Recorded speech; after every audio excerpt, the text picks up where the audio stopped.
Sie kase ni maybe na so yasna de kase no esomo ejofo yota ene ofrefre se adwuma no apai etubra na benya kwanya ne ento kase titupa ne emu a yesiesie fie kura fie mafie ye fe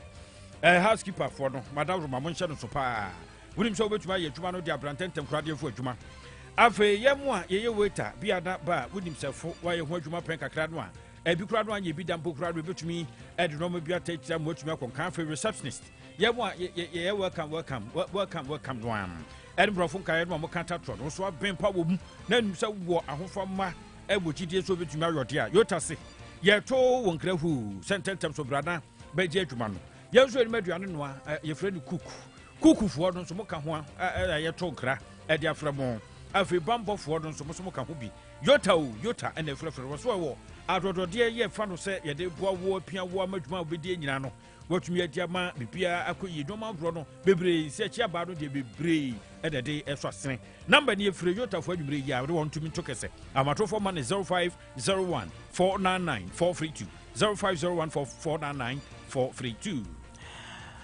yetwa so ne kai mo se perfect series books yango me wadwa so Ghana Education Service for ya tumsan so ana nakafo ase ne okanyina ene se Eguma no pebia ma bana sua de na ntia bobi wa perfect series books ukwadwa so no na obu se kire kwan English language ho award our people history of Ghana RMA computing creative arts science and maths numeracy language and literacy coloring and writing na perfect series books wonum de bi abedwa so we are school na person see mock exams term exams and midterm exams ade mamuam and so be kama dia mawo kuma se aputu ejo ben lorry session and kan so dan so man first stop one na wo hu yen amani 0243 299 938 and 0540 755 465 Edme na so yasne bi kan wa beto onka ena do imi de kase yi esommo en san betwa mantin fi atwa mantere no performance beloved radio wonum e was Spain GN radio e London Patmac radio e UK Abawa radio Amansan radio Breni radio ni Sahara radio no nyina UK Monte so matem semi apeti amama 40 en kan Kens radio ni TV e Paris France abrochimem na Dachima radio e Denmark Rakusa from Belgium and Sky FM Columbus Ohio US abrochimem Ghana Hana Mobile Phone Centers no there and also Papa Information Center Amako Market Sompa Community Radio ewo Atwema Tachuma Yon Code Information Center ewo Nkaria so you know mu dem ayija anime ahodo manfo ATN Conference Center so no wonum edoso yadam Facebook Live this Otec 102.9 FM so Otec 102.9 FM yaba videos out there de banyina banya bi no hwe yensan for penny e of John Entry Boss yakom ejako the counselor na the ato Facebook Live this one na mom enuanom mienu ye ade nsami ebe som wo medin Kwame a Janim Boateng Professor Kokoto anafi asunaba ohene Kwabena Boateng ensem no enie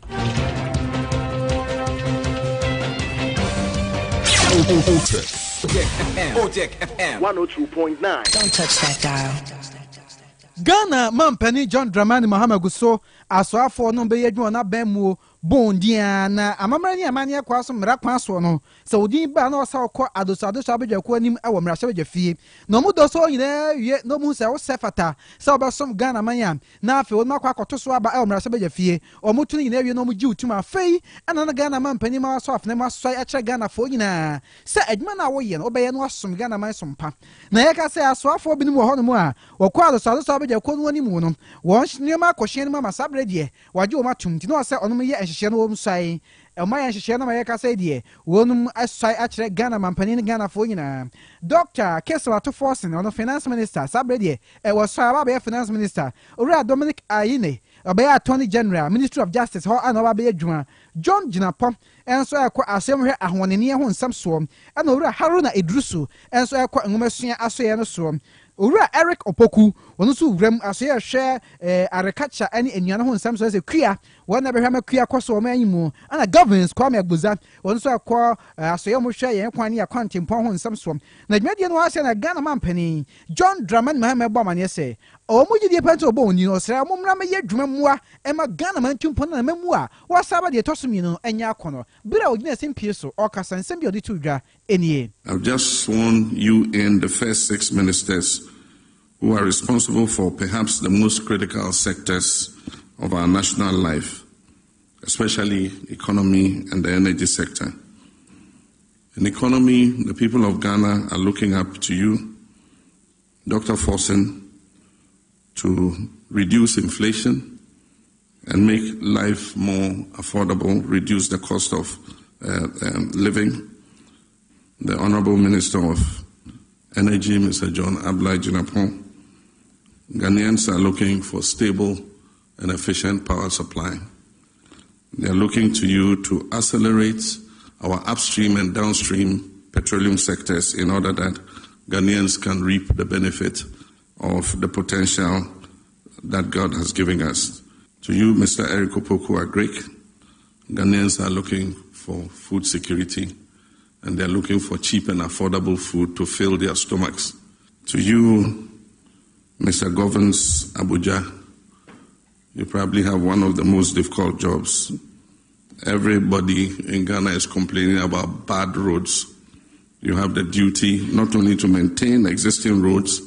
but to provide new roads for smooth transportation. The Honorable Haruna Idrisu is supposed to work for the people of Ghana to ensure quality education and to ensure that we equip our young people with the skills that they need to go into the world of work. Our Attorney General will be required to reform our justice system to make it fair and transparent to all Ghanaians.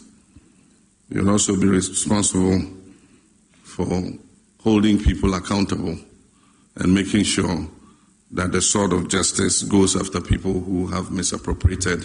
the resources of Ghanaians. Dear Tenunke Ghana Mampani John Dramani Mahama no awie ya pa ana kobi ato ndin Crusaders Against Corruption ya dia to omampani anim se Ghana mamra no ekire se ansa na betumi abaye pani bia so man no o se oniema wo nyina de beto dwa ema Ghana fo nyina hu se ansa me be so afo no na ma otiko odin to nchen a na ma odan 2-bedroom house na ma oyere ba ko ene wasese ni nyina se bia da chi bia ufra ban mu a Ghana fo nyina to ho japade a wo san wo na o wie bia wo me hu no entomo ka kire omampani se obi a wanye saade no bia no wo mu hweye no ma nyine kura ntum na Chief Crusader aye Emmanuel Wilson Jr. Wono so de odi atodwa efa so afo ye ombesom ho enie. When before the kind what it means in say or form embra the biggest and now the mother constitution in this country. I don't think say when this one what it means in say it doesn't respect embrana edeneba Ebema to me and I'm branded in a bar abim. The thought to them what it also means say a communication say he's not committed when it comes to the fight against corruption. Because on one occasion of the Sobeboa near fighting corruption, and now we know we even have one person I appointed to be in charge of national anti-corruption program. And when to me creating such a portfolio, not simple and bra away your constitution, you are not able to do it. It becomes very difficult for you to convince us that we should believe say you are committed to fighting corruption. Laws are one of the things it is to me boy in fighting corruption of the 92 constitution. It say Kra and Sana Obi Biabi decided say Obi take office, a public office no. And Branishon is it is to declare the assets. Ebusia for the Tenunke Chief Crusader Yandiani Emmanuel Wilson Jr. Wabra Mampani John Dramani Mahama tikasie ya esoda ye de wode eye asofo abro insian wapa wode akofranse wodum semse muni sinkan tamneja se ya de tumi ya hyebonsan tu ho ache de se de mobema makumu ho ama manyi munkan ye ntie eti obukeka keka ne ade o yebeyo yebedi so anadwo awio anopo mofra ye ne a yebeba na wabra sa ehihye no na se dwumade ni koso odo ena Mampani John Dramani Mahama ene ni simpeni apa oje ode twudwa na wakasa fa hodene ehwo na nsente momanfo de ne kompre na monten so na dumprepre no manfo wormoka na papa simpia oje no che dumprepre no a ye na nsente wo no manfo ye di ko twa wisi a ye hwene santem wo ye huru wo da hwa betefon ene krofrom so na stan wo dum kakra wo se asan so sope na edichem so ezu adum kakra na se ibun tot sa basa na manfo ne abro ba ko Yeah, but to me in Poma show obey na Poma nebu. Say akoda famam. Say dum so de nsempa na diabo. Na wobra ye wura John Dramani Mahama de nsemo atu edwa. That what say West African gas pipeline no. Sa ye droben no ne ho nsesebo no ana gas no edemu. E ho hyehyeye ni ne siesie no ni ate no. Eno ne ade hu hia pa wo say krakra disabre de wom de normal rogu akwamu pa soronko a wono mo eba be krakra afi otuo mu a wo de tudwa ya wo chesa bandada no de wo betra so no say yi thermal plants no ehia se adifu adugumu o fango nim edu hwem say ya hwo asade bia ya wo bofre ma fabu no wi ni muntu beti hwo entia no na akofa ye nyina wo ye nei ni dum so awro nyina tum dia bade be kai ya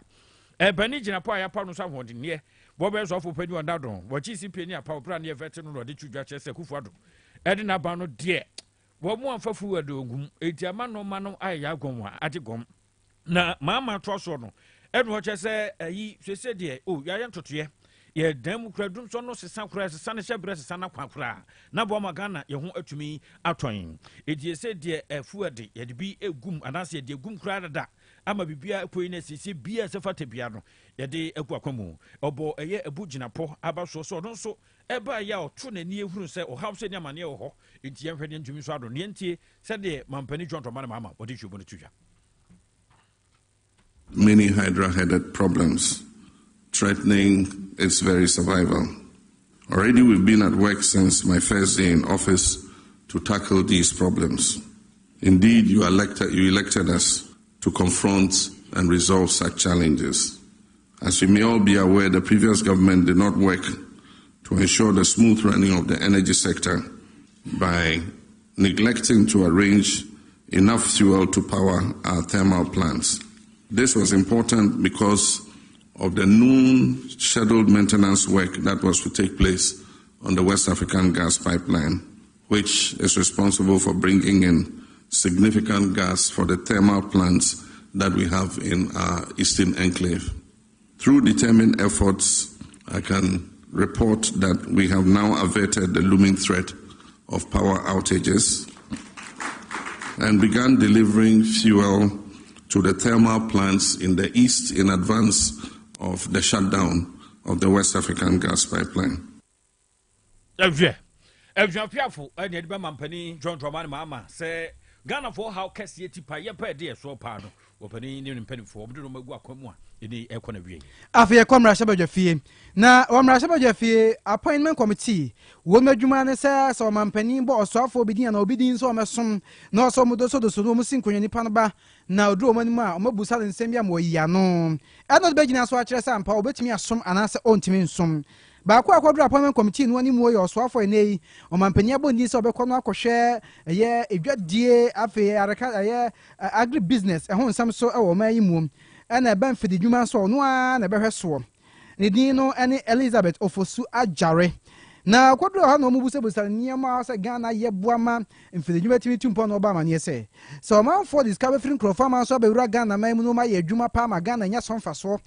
and ye be a Didia. No, as a Ghana, quest or mine, or may be beyond the cross, one, any parties can be whose uncle from the bed may cry you many abre, a baby, and some this cannot be room, or somebody is cancer, but not the room. Was a queer Ghana, my fascinating dinky town, dear, and queer fast Ghana, my fascinating Tuanamono, only the consequence now, boy, I'm a safono, I'm with me, I Juma, my Ghana, my etime tumpon. It is correct that cost of doing business in Ghana is high. Cost of production is equally high. And so the government is going to do some interesting things that reduces the cost of doing business and cost of production. Government will be looking at time of use metering because industry players have complained about the cost of electricity. And with the 24-hour economy, the time you use electricity will state how much you will pay. If you are using electricity in the evening, you are paying less. If you put all together, you are reducing the cost of your electricity and water. And so, cost of production will come down. With the availability of raw materials, we will be able to feed our industries. You know, these companies live because they have to import raw materials. And so if we put all these things together, in addition to the fact that as for the rule of law, you know, it's synonymous to Excellency John Dramani Mahama. Perfect. Transparency is going to happen. At the Ministry of Trade, there will be a desk for facilitation so that people who want to do business will get their trade. We a yoswafo a mampani abonidin ya ogini tumu a oba besom ewo asoye a wonhwe edwadie eni infidijuma ho nsam eso. Ne nto aso bu nsu pani pa nso aworo nso kɔhwɛ ɛma ne nkoda ne asetem yedie so do meche gender children and social protection ye mame na mumu late woro nso edne sɛm aworo de twudwa obrɛ ne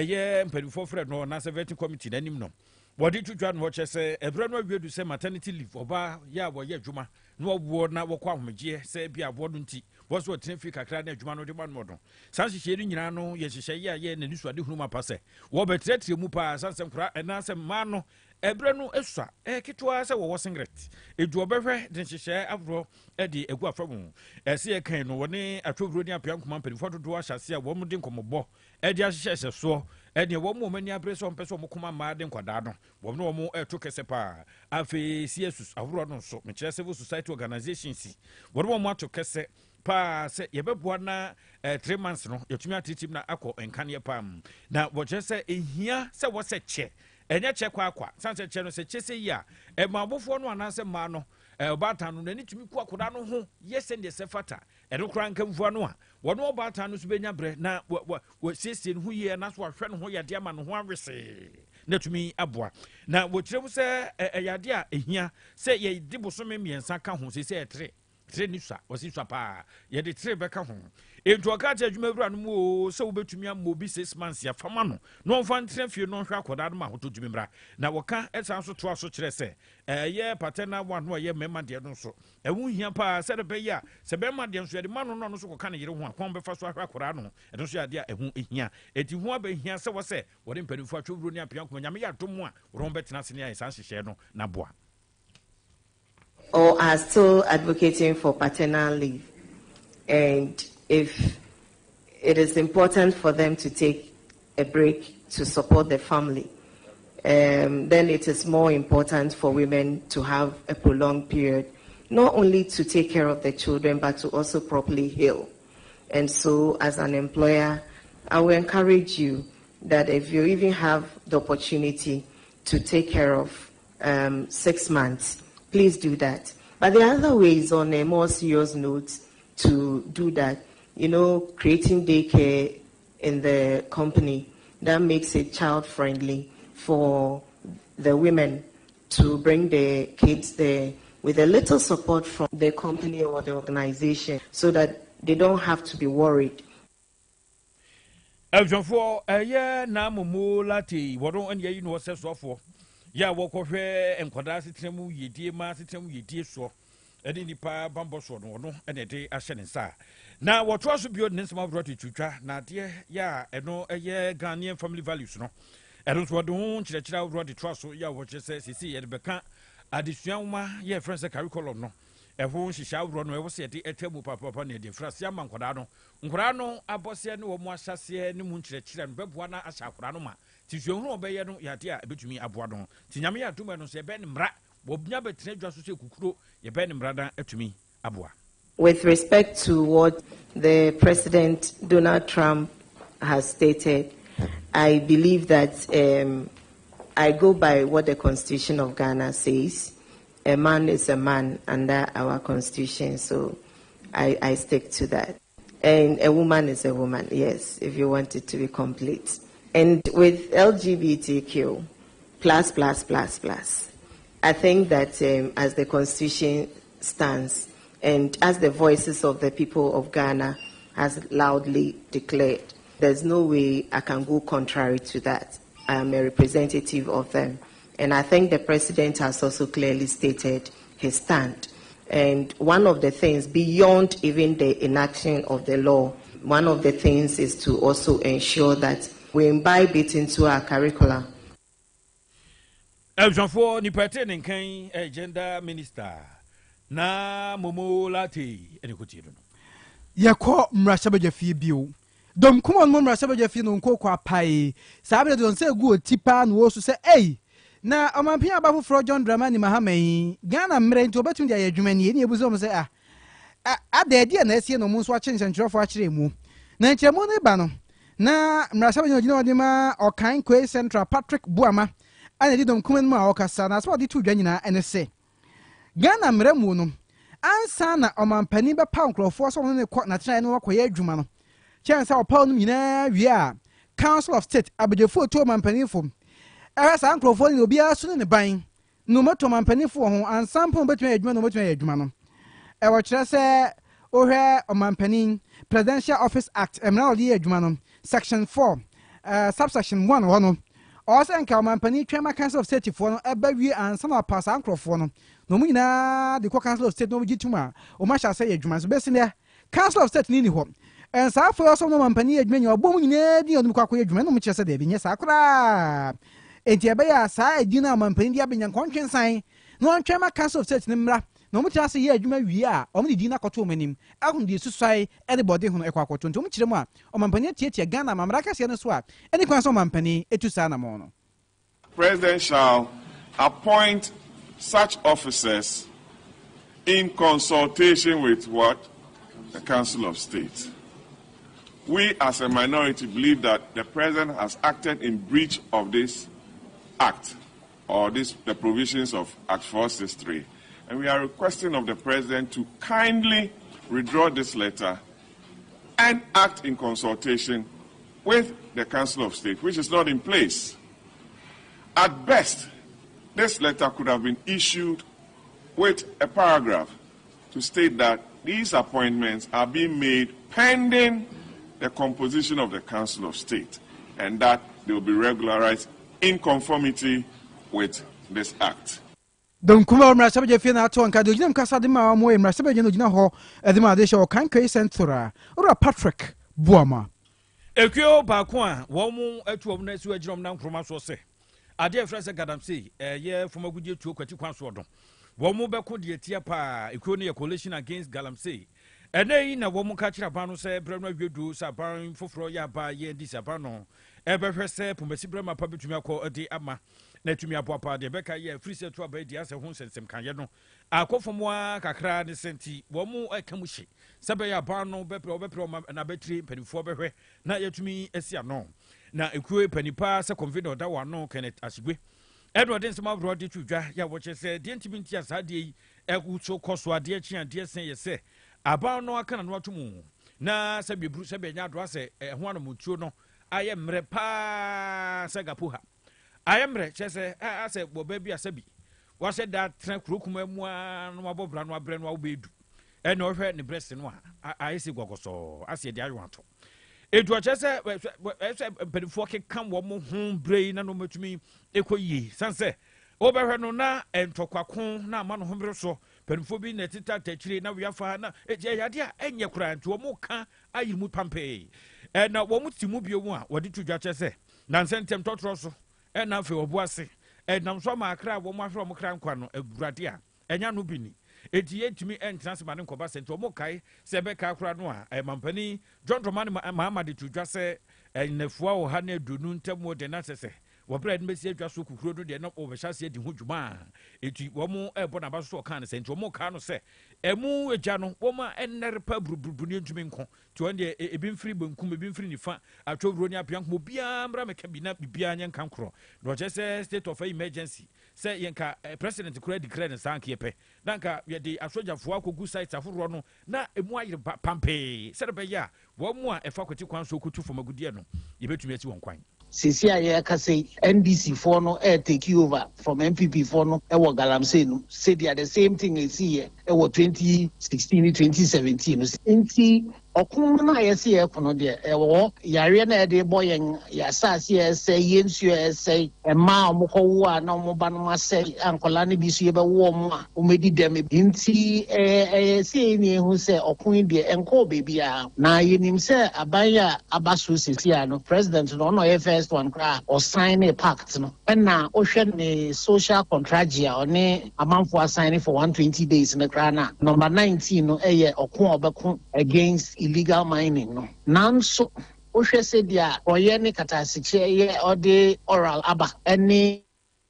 ti and any immediately or form a committee as is here and him so my young Galamsey crisis the M say the Nisha Danko into the IS president and I say, sir, I say yen tissue no of what's it, Sansem Simcosu among who control so crash was as MCBS December 20th, more media for Nipa Bacosa, pressure their police for call cry or bono a prepan. Inti Galamsey for normal few say the assistant BBI Dinti, or more cost one or more yomo bonino, and Nuntina yes, or Mampini ya Trocratakra Comana. Nayeni as Yenim say, no man yes, September, October, no, and society. Epiao. Eljon for Penia, Wakasa ye, a coalition against Galamsey. One convener, Kenneth. Ashigbe. Ya twaka siana so. Na busia biadri another day na Coffee Job Foundation. Kroma the foundation ho den wo bu ankrofo pa the whole Ghana Coffee Job Foundation. Na the odano bibrem ha nyina opani ba kuma bona ba so se eba akwan ye pa dia emfa ne fichire. Onim yi che obia. Era Coffee Job wonu kani Dr. Esther Ochirijebi. Wonu na kwate sa foundation yi. Na day o ma bana Simontin so akoya doye a ene o ma akoya de mu kra kire se free se o mo ba ye mu hu sa doye ni bi da na o mo kire mu a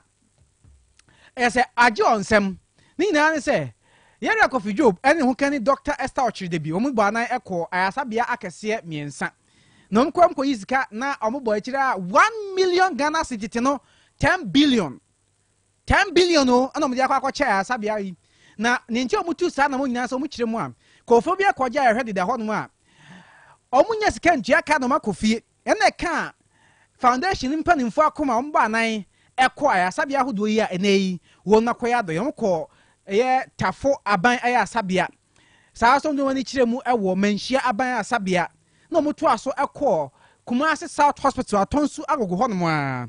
na odie no to nchen so a baabi ho mbedru ho no omusinkubeta ni ho ani mfidie ni ho nyema bebere ni ho eno so no na Coffee Job ni ho kenu ato omoto no yiska dia mo maneska o ma chere ho no bebere na Coffee Job yo amana so akọ word ahodo sa akọ bomb paye oba no ni asofo akuku dam nam ti ko bomb paye pa edema ayafo no a ni bottom class ka wacha ho nyasam ketu ani menhia asabia he ya nyema kodi mu common bebere na Coffee Job no keni Dr. Esther Ochirijebi ni sentrafo kasa na oba manye senye so ho ne tewo mu wi ase ameto nsema no aboa wo na edibie na bra bo ba pro hwe na se ma nye na so ko konfanoche eno so 1 million sa no yima omo ko sentraso aban asabia bebere bo Otec ya kunafo mako 1000 ye chiro hwe omo kire se o ma na so o meko so aye se de be ya o manfo benya omo so mfa so. Okay, so Eddie Kaino, you're better than Coupons, and Madam Mira, thank you so much. The why and a brother and success, Nan Coupon, a funny move, and it be more allowed at home. I'm a young coupon at the Nayan Juma. And then Coffee Job Foundation, yeah, I can say a Beko, Sabiami and son. That is Tafo, Menchia, and Kumasi South Government Hospital. Na ya kwa shop omo da ho no no omo yare omo munzimi nti omo bill na ebie mu so nyema na akade bia ebeboa ama ayarehwe no asipi ya keka e kan nyina bom no almost 1 million Ghana cedi na Mira the foundation de buankofo a omo hiamoa ewo omayi mu ya baye no enkankane Kumasi South yi enkofo bebre ho no mo hiamoa Cram, that is cancer. Up to talk and coffee be brave and crown to true. If the home cram you know, but could be a honoma, a ton any higher friend retinoblastoma, and no, Sayariano, a bar.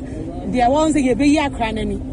Yeah, not more ya, a very dear crown, I feel a friend crown and I were free. But and no Coffee Job Foundation about the first I can in every home. And I Ebusia for the atenu ken Dr. Esther Ochirijebi. Wa kosu ku pa no abe doctor no wa ye adwuma kro Kumasi South Hospital ho pen eti wa ben na no kani asikawura dia do ya hye ne ma owura Coffee Job e say man Dr. Coffee Job wono so akasa na wo kire se wo sere wo ye obi no onso nyame ato nsem abo nipa wo say aban ko antimi nyina moto na aban eti nyame ato nsem ado so be dia boa Ghana man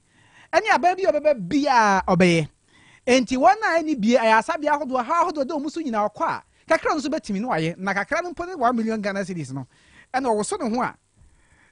de ode beba nya asem ketwa okasa ya homienti no Pempi no nipa nyina ka aban no wan aban no no mienu aban ka se wo fa no manyina wo wiase nyina be na jima fa no man de fa nyina de me ka nyina se yese ko job ho tere se manya sika bia broso de afato mo so se akra abade ba dum bibia no so me ne baba na ye ba ye be hu nkra mo yare e ko ye pressure mo nya cancer ya o mabusu afo mo ma me no papa parents ntimi tuaka na ko job foundation afato se be tuaka no sra nkra mo sika nya me abo mo mobie nyesika bebrebe na ye moa na Ghana mfano tumba pafra so oba hospital na say me yira ho se mba be mu se go for the da ho ne nkra muntimi homie ne ye pe machine pa na machine ba ko pa ni hospital I am a work as a pa na de meka nyina se me se me nyankopon se awade ma menya sika ma dwuma nye na menya sika na awade wodum ma menya bia awade menya bia ma yibi da baboa omo mu bia efi se ye kan nyamso pa ne se obi obo hu ni pa mabo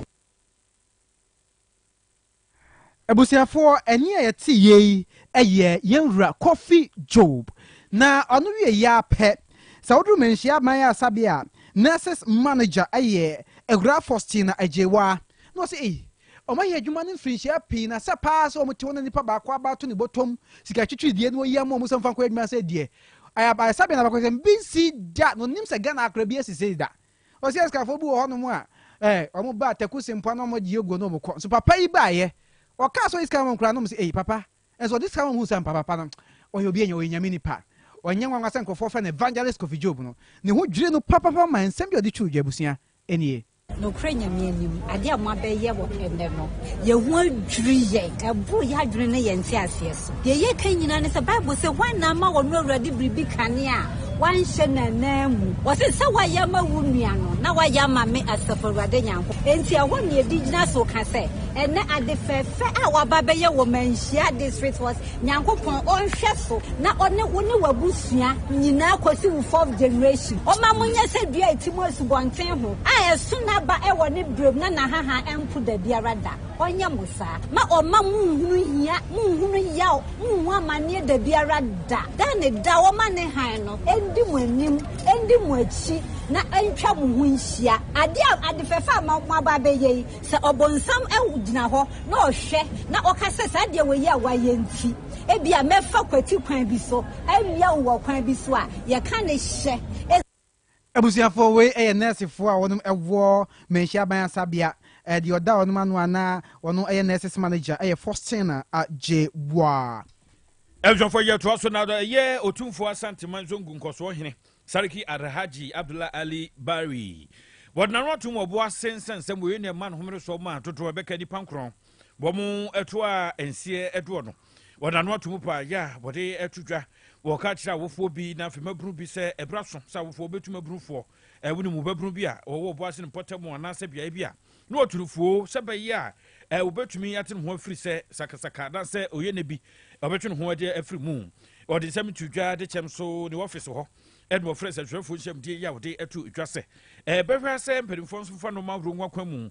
se ba ya tem din betumi aba ne nye da so bapa na we ebi ensibio mu yentie se de sariki edi enchemu ampa dano asama esi wo oboase no nye